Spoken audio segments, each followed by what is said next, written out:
जी जी जी। आपको प्रणाम। मेरा नाम कार्तिक है और मेरे कुछ प्रश्न हैं। पहला प्रश्न आज की कथा से ही जुड़ा हुआ है कि आज जब आपने यादवों की कथा सुनाई कि भगवान ने जब उनको ऋषि ने श्राप दिया कि तुम सारे नष्ट हो जाओगे, तो अब जो यादव हैं तो वो कौन है? जब आपने कहा कि सब यादव नष्ट हो गए थे तो उसके बाद जो यादव आए ना, हमने कथा में आज की में ये बताया भी था, आपने ध्यान ना दिया होगा। भगवान कृष्ण के पुत्र थे प्रद्युम्न, प्रद्युम्न के पुत्र थे अनिरुद्ध, अनिरुद्ध के पुत्र थे वज्रनाभ। सब तो आपस में लड़के समाप्त हो गए, पर वज्रनाभ को भगवान ने छोड़ दिया था। तो उस एक वज्रनाभ को छोड़ देने के बाद जो फिर उनकी संतानें हुई, फिर ये यादव बचे। धन्यवाद गुरु जी। और मेरा ये भी प्रश्न था कि जब भगवान जगन्नाथ का प्रादुर्भाव हुआ तो भगवान जगन्नाथ जब पिघल गए थे उसके बाद हमने उनकी पूजा उस साक्षात स्वरूप में की। उसके बाद जब भगवान श्री कृष्ण की और भी लीलाएं हुई तो भगवान ने वो जो स्वरूप था उन्होंने अपना प्रादुर्भाव किया और भगवान अलग सूक्ष्म रूप में वहाँ पर थे। नहीं, भगवान ने अपना वो जो शरीर उनका पिघल गया, वही पिघला हुआ शरीर बाद में, वो पिघला हुआ शरीर तो सामने प्रकट हो गया, लेकिन वो शरीर उस समय भगवान ने छिपा लिया और जो थे उसी रूप में प्रकट हुए। फिर बाद में कलयुग में इंद्रद्युम्न राजा के यहाँ फिर भगवान स्वयं आए। उन्होंने जब मंदिर बनवाया, उनको स्वप्न दिया कि आप मंदिर बनवाओ, तब भगवान ने फिर वो मंदिर बनवाया। राजा ने, इंद्रद्युम्न नाम के राजा ने, फिर स्वयं भगवान वहाँ उस रूप को प्रकट करने मंदिर के भीतर ही पधारे थे। धन्यवाद गुरु जी। मेरा ये प्रश्न है कि अभी जैसे दिवाली आई थी तो बहुत ज़्यादा इंटरनेट पे वायरल हुआ था कि बहुत ज़्यादा जो लोग हैं वो वीडियो रील बना बना के कह रहे थे कि दिवाली पे माता लक्ष्मी की आरती नहीं करनी चाहिए, माता लक्ष्मी भाग जाती हैं। तो अब इसके पीछे बताओ कि माता सच में भाग जाती है उनकी आरती करने से? आरती की कौन बोल रहा उल्टे सीधी बातें? तो इतने लोग, मैं कह रहा हूँ कम से कम मैंने 101 अलग अलग लोगों को देखा और सेम बात बोल रहे थे। आपको मैं ये बताना चाहता हूँ, माता लक्ष्मी भाग जाएंगी, आप आरती ना करें। इस बार हमें माता को बचा के रखना है, घर में सजा के रखना है। अब माता लक्ष्मी की पूजा कैसे करें, उनकी आरती नहीं करेंगे तो? नहीं, पूजा खूब करिए, आरती भी करिए। हम लोगों ने भी आरती की, पूजा की, सब करते हैं। ये तो लोगों की अफवाह है, मूर्खता की हद पार कर देते हैं लोग। इन बातों पर ध्यान नहीं देना चाहिए, खूब पूजा करना चाहिए। और लक्ष्मी तो जब माँ की सेवा करता है जो व्यक्ति, जो अपने बड़ों का सम्मान करता है, जो दीन दुखी की सेवा करता है, उसके घर से कभी लक्ष्मी जी जा ही नहीं सकती। जो प्रेम से रहता है उसके घर से लक्ष्मी जी कभी जा ही नहीं सकती। बहुत बहुत धन्यवाद गुरु जी। और जैसे अब हम यहाँ पर हैं तो ऐसे ही अगर मैं अपने स्कूल में पढ़ने जाता हूँ तो या फिर मैं कहीं और जाता हूँ, जब मैं ट्रैवल करता हूँ, तो अगर हम किसी के मुंह से भगवान के लिए कटु वचन सुनते हैं और हम बाध्य हैं उस जगह पे रहने के लिए, तो हमें क्या करना चाहिए? क्योंकि उस समय क्रोध तो बहुत आता है जब अगर कोई भगवान के बारे में कुछ बोलता है, तो क्या करना चाहिए उस समय? तो कौन बोलता है? जैसे मान लो हम जा रहे हैं और मान लो अभी इनमें से जैसे यहाँ पे तो सारे भक्तजन हैं, यदि कोई इंसान, जैसे एक दिन मैं मेट्रो में जा रहा था, दिल्ली की बात है, तो वहाँ पर एक प्रभु थे, उनको किसी ने बोला, जैसे उन्होंने एक इंसान भगवान के बारे में बुरा भला बोल रहा था, तो उन्होंने उसको रोकने की कोशिश करी तो उनको मेट्रो से ही निकाल दिया गया, लोगों ने उनको निकाल दिया। तो उस समय जब क्रोध आ रहा होता है और वहाँ पे कोई नहीं बोल रहा था भगवान ईश्वर के बारे में, तो उस समय क्या करना चाहिए जब अगर ईश्वर की निंदा हो रही है जहाँ पे? हरि हर निंदा सुनहि जिकाना, हो ही पाप गौघात समाना। उसे रोकने का प्रयास कीजिए, उसे समझाइए वो उसके तर्क क्या है, वो चाह क्या रहा, कैसी बातें कर रहा है। आपका जब नॉलेज ज़्यादा होगा, आपका ज्ञान ज़्यादा होगा, तो स्वाभाविक है कि आप सबके तर्कों को काटते हुए आप अपनी बात रख पाओगे। इसलिए हम कहते हैं हर सनातनी को अपने ज्ञान को बढ़ाना चाहिए, ताकि आप कोई भी बात करें भगवान से जुड़ी जो गलत बात है, आप उसे काट के भाई तुम गलत कह रहे हो, सही बात ये है, प्रमाण के साथ बात करो, तो अपने आप उसकी बात खत्म, उसका अस्तित्व खत्म हो जाएगा। और गुरुजी जैसे अभी मेरे जो साथ के मेरे सहपाठी हैं, उनमें से यदि जैसे कुछ बच्चे हैं जिनका भगवान पे विश्वास नहीं है, तो क्या मेरा फर्ज है कि मैं उनको भगवान में आस्था, क्योंकि मैंने ऐसा करा है बहुत लोगों के साथ और उनका भगवान के प्रति विश्वास जागा भी है, तो मैं ये सोचता हूँ कि क्या किसी की विचार को बदलना वो ठीक है? बिल्कुल, ये सबसे बड़ा, एक शराबी चार को शराबी बना देता है, एक जुआड़ी चार को जुआड़ी बना देता है। यदि एक बिगड़ा चार को बिगाड़ सकता है, तो एक सुधरा हुआ चार को सुधार क्यों नहीं सकता? सबके हृदय में सबसे बड़ा दान क्या है?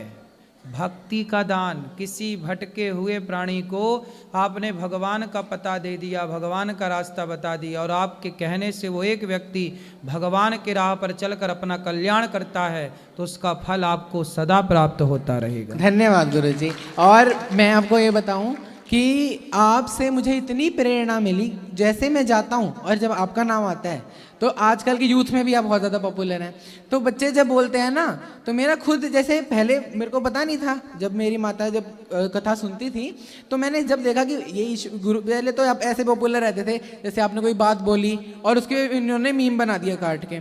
और जैसे, हाँ मेरा गुरुजी ये भी प्रश्न है कि जैसे अब आप न्यूज़ चैनलों पे जाते हैं और आप साक्षात हिंदू धर्म का प्रमाण देने कि कैसे गौ माता इतनी ज़्यादा पवित्र हैं, अब वो प्रमाण देने जाते हैं, और वहाँ पर सभी लोग जब आपका विरोध कर रहे होते हैं और आप फिर भी उसको प्रमाणित करके आते हैं, तो उसके लिए सारे लोग इनके लिए एक बार जोरदार तालियां बजाएं कि जब हमारे जैसे लोग, जब वो लोग बोलते हैं कि गौ माता के बारे में कि क्या हमें उनको राष्ट्र पशु घोषित करना चाहिए कि नहीं चाहिए, और जब उनके गोबर के बारे में बात होती है और वो उसको गलत बताते हैं, तो महाराज हैं जो उसको सही साबित करते हैं। इतनी ज्यादा वृद्ध माताओं का ध्यान रखते हैं, बालकों का ध्यान रखते हैं, इतना पुण्य करते हैं। बोलो गौरी गोपाल धाम की, बाके बिहारी लाल की, लाडली जो सरकार की, हिंदू धर्म की, सनातन धर्म की जय हो।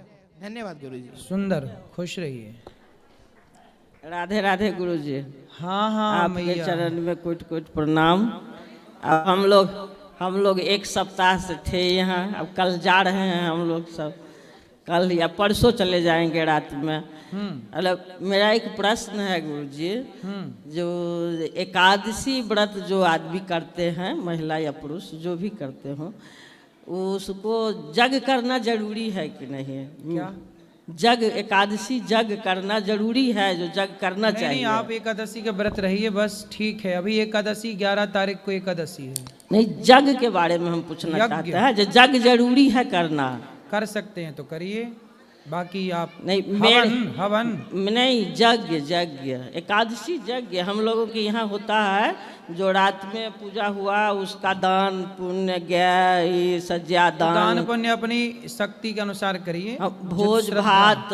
तो अब मेरे विचार से जो 2-3 लाख रुपया खर्चा जो जग इतना मैया ये सब ना जग के लिए जो उतना खर्चा करे, ये सब जरूर है। वो केवल काम आप दूसरे क्षेत्र में लगा आप दे। केवल एकादशी का व्रत करो, और दूसरे दिन बड़े प्रेम से कोई दीन दुखी मिल जाए 1-2 लोग, उसको खिला पिला के अपना पार उतना पैसा दूसरे क्षेत्र में भी लगा सकते हैं। हाँ, तो ये पता नहीं आपके यहाँ ये परंपराएं क्यों हैं, बस ये ऐसे है नहीं। एकादशी सब रखते हैं, और एकादशी रखने के बाद कोई इतना खर्चा करने की जरूरत नहीं है। हम तो कहते हैं अस्तु करो पुरुषार्थ न भोगो, भोग करो नित्य योग, योग ही यश देता है, जीवन वैभव तो आता जाता है, कीर्तिवान जग में जीता है। सुंदर। ऐसा कीर्ति करो जो माने कर्म, योग का मतलब कर्म होता है, कर्म योग, योग का मतलब योगा मत समझना, कर्म योग करो और जग में आनंद से जियो, कीर्ति करो, दूसरे क्षेत्र में लगाओ। आपकी सेवा देख करके बहुत खुशी हुई जी, और फिर बार बार आने का मन करता है। बिल्कुल, बार बार आइए। राधे राधे गुरुजी। जी, आपके दर्शन करके बहुत खुशी हुई, क्योंकि आज हम जाने वाले थे अपने घर पर और लगा नहीं था कि आपके दर्शन हो पाएंगे, पर बहुत खुशी हुई। तो मेरे एक प्रश्न है गुरुजी, कि अगर भगवान कहते हैं कि अधर्म करने वालों का नाश करो, तो फिर उन्होंने, वो तो सृष्टि के रचयिता है, उन्होंने तो सृष्टि को बनाया है, तो फिर उन्होंने सृष्टि बनाते वक्त ही अधर्म करने वालों को क्यों नहीं हटाया? देखो, अधर्म करने वालों को भगवान ने नहीं बनाया। हाँ जी। भगवान ने तो संसार में आपको मनुष्य बना के भेजा था अच्छा काम करने के लिए, पर यहाँ आकर के कुछ लोगों ने अधर्म करना स्टार्ट कर दिया, यहाँ आकर के झूठ बोलना स्टार्ट कर दिया, यहाँ आकर छल करना स्टार्ट कर दिया। जब यहाँ आकर के आप गलती करेंगे तो फिर आप अधर्मी हो जाएंगे, फिर उन अधर्मियों की संख्या बढ़ जाएगी, फिर उन अधर्मियों की बढ़ी हुई संख्या को मारने के लिए, उनका संहार करने के लिए, भाई अधर्म अब ज़्यादा हो गया, बोलवाला अधर्म का ज़्यादा हो गया, तब भगवान अधर्म को मिटाने के लिए फिर अवतार लेते हैं या किसी भक्त को भेजते हैं। तो जब श्री कृष्ण जी का जन्म हुआ था तब श्री कृष्ण जी को तो पता था ना कि ये अधर्म करेंगे दुर्योधन वगैरह, तो वो उनको मारने के लिए तो उनका जन्म हुआ था। हाँ। तो फिर उन्होंने दुर्योधन को इस सृष्टि में ही क्यों भेजा?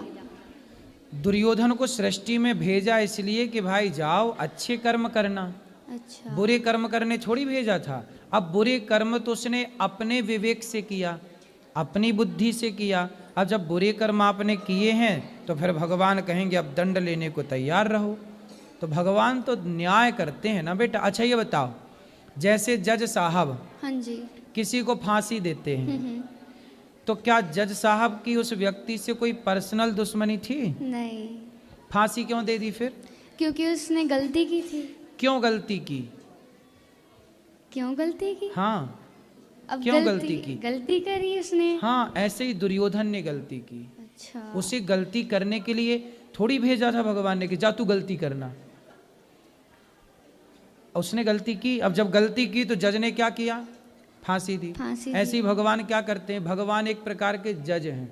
अच्छा। जो केवल सृष्टि में चल रहे अच्छे बुरे को जजमेंट करते हाँ हैं जी। और उसका न्याय करते हैं। तुमने गलत किया है तो तुम चाहे कोई क्यों ना हो भोगना पड़ेगा।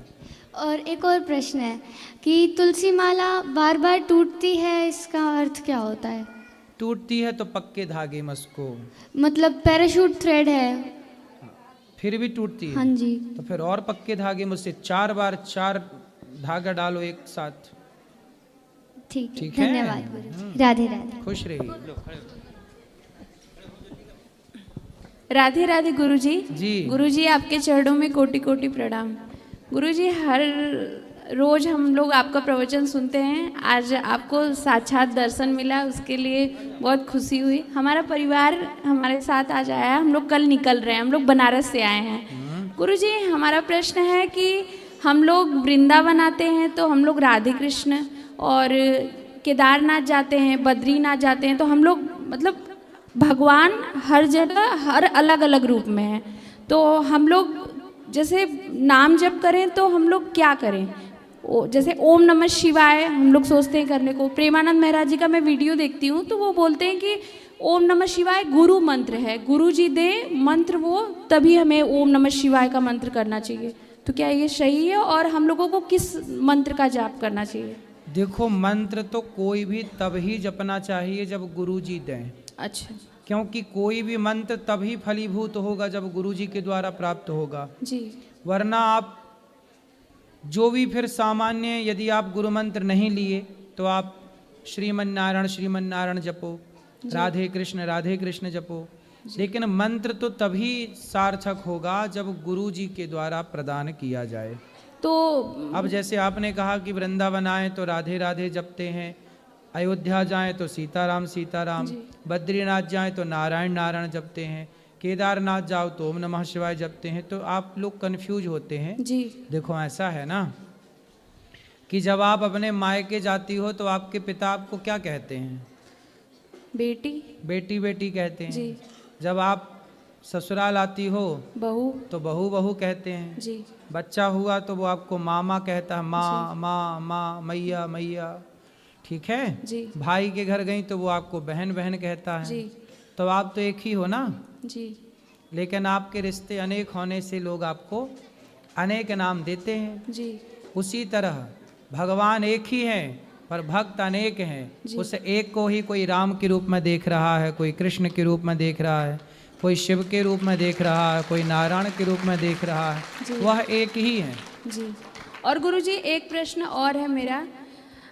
गुरुजी जैसे लोग कहते हैं कि हम पाप करते हैं तो उसका कर्म फल हमें मिलता है, कर्म जैसा करेंगे वैसा फल मिलेगा, लेकिन ये भी बोला जाता है कि नाम जप करते रहिए, और कई जगह कहते हैं कि यहाँ दर्शन करिए, चारों धाम दर्शन करिए तो पाप कटते हैं, या इस मंत्र का तो देखो, पाप भी कुछ कई प्रकार के पाप होते हैं। जी। कुछ पाप ऐसे होते हैं जो सामान्य पाप होते हैं। जी। जैसे झाड़ू लगाते हो ना आप लोग, जी। तो चींटियां मर जाती हैं, चलते हो ना तो चींटियां मर जाती हैं, है ना। जी। और आप लोग पहले क्या है, जुएं होते थे सिर में। जी। आपके सिर में कभी जुएं हुए? जी, बचपन में हम लोग। हाँ, हाँ। तो जुएं ना दादी बैठी बैठी जुएं मारती रहती थी। हाँ। जी। ऐसे ऐसे। तो ये सामान्य पाप थे, जी लेकिन ये सारे पाप ना छोटे मोटे पुण्य करने से समाप्त हो जाते। जैसे खटमल होता था पहले, कपड़ों में क्या होता था, खटमल होता था, तो उसको मारते रहते थे। क्या करें, किसान लोग खेत में इल्ली मारते हैं, दवाई ना डालें तो फसल मर जाए, जी तो उनको मजबूरी है। बस ये सामान्य पाप है करने, हम चाह नहीं रहे हैं कि हम चींटी को मारना नहीं चाहते, पर पांव रख दिया मर गई। आप बरसात में गाड़ी चलाते हो ना, सड़क में कितने मेंढक होते हैं, टर टर टर, आप चलाते गाड़ी, मेंढक, हजारों मेंढक दब के मर जाते हैं आपकी यात्राओं में। ये सामान्य पाप हैं, इनसे हम बच नहीं सकते। जी चींटी की मृत्यु, मेंढक की मृत्यु, मच्छर, आपने हाथ रखा मच्छर मर गया, मक्खी, आपको कॉकरोच मारना ही पड़ता है। चूहे के लिए आप लोग कितना कुछ करते नहीं, हम चाहते नहीं कि चूहे को मारें, लेकिन फिर भी ना चाह करके भी कई बार चूहे को बंद करके फेंकना पड़ता है। ये सामान्य पाप हैं, क्या करें। ये गृहस्थ में है तो इन पाप को किए बिना गृहस्थ भी नहीं चल सकता, क्योंकि या फिर चूहे काटे तो फिर सहो कि भाई चल नुकसान करता रहे। लेकिन कुछ लोग तो सहते रहते हैं, ठीक है, लेकिन कुछ लोग तो निर्णय लेते हैं कि भाई पिंजरे में बंद करके बाहर फेंको, या कई बार वो मारने का भी निर्णय ले लेते हैं। दवाई रख दी, जहरीली दवाई, चूहे को रोटी मिला के, भात मिला के, और चूहा आया, चावल खाया, उसमें जो दवाई थी मर गया। है तो ये सब पाप, जी बचेगा कोई नहीं। लेकिन इन पापों का प्रायश्चित है। आप सूर्य भगवान को जल चढ़ाओ, कीर्तन करो, नाम जप करो, तीर्थ यात्रा करो, तो इन पापों से मुक्ति मिल जाती है। जी लेकिन कुछ पाप होते हैं, जैसे महापाप, एक होते हैं पाप, ये सब पाप की श्रेणी में आया। ये पुण्य करो, भागवत जी सुनो, तीर्थ करो, ये सारे पाप नष्ट। लेकिन कुछ पाप, जैसे आपने कोई बाप रखा है कि बेटी के ब्याह में ये सोना काम आएगा, ये सोना रखा है कि बेटी के ब्याह में काम आएगा, तभी आपने उसका सोना चुरा ली, सोने की चोरी कर ली, चांदी चुरा ली। ये पैसे मैंने रखे थे कि मेरी बेटी के काम आएंगे, और आपने वो पैसे चुरा लिए, तो ये महापाप है, है ना। ये पाप फिर ना समाप्त होगा। दूसरा, आपने शराब पी ली, शराब भी महापाप में है। आपने गौ हत्या कर दी, आपने गौ हत्या कर दी, किसी ब्राह्मण को मार दिया, किसी संत को मार दिया, ब्रह्म हत्या कर दी आपने। आपने अपने गुरु जी पर या गुरु माता पर, गुरु माता को आपने काम भाव से देख लिया, या गुरु जी को काम दृष्टि से देख लिया, तो गुरु जी पर और गुरु माता पर, स्त्रियां गुरु पर और पुरुष गुरु की पत्नी पर यदि ये काम भाव रखता है तो वो महापाप कहा जाता है। तो ये महापाप यदि आपसे होते हैं तो इन महापापों से फिर ये सामान्य चीजें नहीं, उसके लिए फिर वो कटती ही नहीं, उसका अवश्यमेव भोक्तव्यम, फिर वो भोगना ही पड़ता है। तो कुछ पाप तो सामान्य कट जाएंगे पुण्य से, लेकिन कुछ पाप हैं जिनको भोगना पड़ता है। अब आपने बेटी के ब्याह के लिए उसने रखा था, चोरी कर ली, अब भोगना पड़ेगा तुम्हें। तो शराब पीना महापाप है, गौ हत्या कर दी, ये भोगना पड़ेगा कर्म। तो ये हैं, कुछ कट जाते हैं, कुछ नहीं कटते, ऐसा है। और गुरुजी एक प्रश्न और है अंतिम। गुरुजी, जीवन का उद्देश्य क्या है? जीवन का यही उद्देश्य है कि हम इस जीवन को पाकर सब दीन दुखियों की सेवा करें, किसी के काम आए, सबको हंसाएं, सबको प्रसन्न रखें, सबके आंसू पहुँचें, सबके काम आए, किसी को रोटी खवाएं, किसी को पानी पिलाएं, किसी को कपड़े और कोई हमारे साथ गलत करे तो गलत करे तो जो तुम्हें जिन मोही मारा ते में मारे। कोई गलत करे तो उसकी खोपड़ी में मिर्ची का धुआं उसकी नाक में डालो, उल्टा लटकाओ और मिर्ची का धुआं। कोई गलत क्यों करे तो साले को मारो। कृष्ण जी महाभारत में अर्जुन को, जैसे वो अपने परिवार को सामने युद्ध जब कर रहे हैं, तो उसमें उन्होंने ये सिखाया है कि हमें गलत का भी उन्होंने एक बाउंड्री बताया है कि किस तरह की गलती करने पे भाई हमें। हनुमान चालीसा में, हाँ, सुंदरकांड में लिखा ना, हनुमान जी लंका गए तो रावण ने पूछा कि तुमने हमारे राक्षसों को क्यों मारा, ए बंदर तूने हमारे राक्षस काहे मारे? हनुमान जी बोले हमने नहीं मारे रावण जी, जिन मोही मारा ते में मारे। हमने किसी को नहीं मारा, पर जिसने हमको मारा हमने उसको मारा। तो जो हम किसी को नहीं मारते, हम किसी को छेड़ते नहीं है, पर हमें छेड़ोगे तो छोड़ते भी नहीं। बिल्कुल। राधे राधे गुरु जी। राधे राधे गुरुजी। जी। मैं आपके यहाँ दूसरी बार आई हूँ और मेरा परिवार भी सभी लोग मेरे साथ आए हुए हैं। मुझे आपके यहाँ आज कथा सुन के बहुत ही खुशी हुई है और मेरी मम्मी आपकी डेली प्रश्न उत्तरी सुनती हैं, वो आपको गुरु मानती हैं, उनकी बड़ा इच्छा है आपसे बस 2 शब्द कहने की। क्या मेरी मम्मी आपसे 2 शब्द कह सकती हैं? हाँ हाँ कहो। कहाँ मम्मी? मम्मी नहीं मैया। बुला के ला दो। कहाँ मैया आपकी? लाओ जल्दी। महाराज जी राधे राधे। हाँ जी।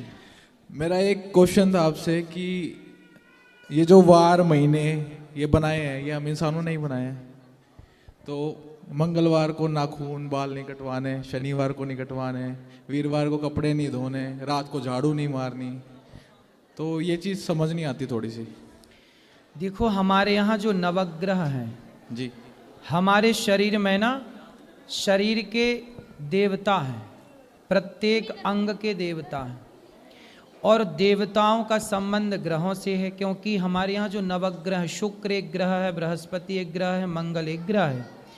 तो हमारी जो कुंडली में दोष होता है ना, तो कहते हैं कि हमारे शरीर में जैसे नाखून का एक ग्रह से संबंध है तो बाल का दूसरे ग्रह से संबंध है। तो जिस ग्रह, जैसे आज बाल के ग्रह का संबंध आज के दिन से है, तो भाई कहते हैं कि आज बाल ना धो लो, आज नाखून ना काटो, क्योंकि आज के दिन का ग्रह से संबंध है। तो यदि हम ये कार्य करते हैं तो वो ग्रह जो हैं वो विशेष हमारे जीवन में गलत प्रभाव डाल सकते हैं, इसलिए ग्रहों की अनुकूलता बनी रहे इसके लिए ये बात कही गई थी। लेकिन आवश्यक है, करना ही है तो आपातकाल में कर भी सकते हैं। लेकिन ये सब चीज़ें साइंटिफिक हैं, सब चीज़ का एक कारण है। यदि बहुत लॉजिकल आप देखेंगे, साइंटिफिक देखेंगे तो हर चीज़ का एक बिल्कुल प्रॉपर है। हमारे यहाँ पे ज्योतिष थी, हमारे भारत में क्या शास्त्र था, जब दुनिया को नहीं पता था